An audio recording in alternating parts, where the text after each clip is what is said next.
Thank you, and I would like to also thank Deputy McNamara and his colleagues for bringing forward this motion.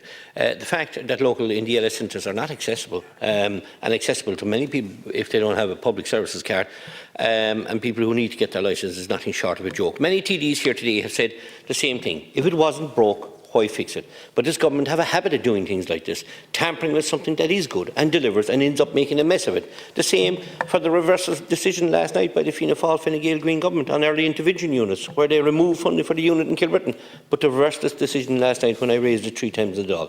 This is embarrassing, and the same goes for people trying to obtain licences.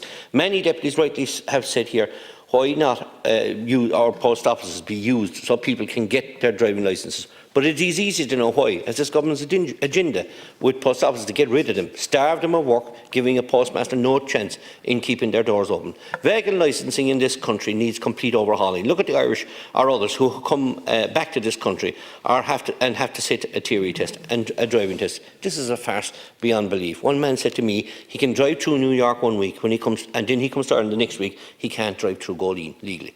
Also, the months-long wait that many Irish drivers have had to endure over the last 2 years ahead of their driving test looks likely to continue for quite some time.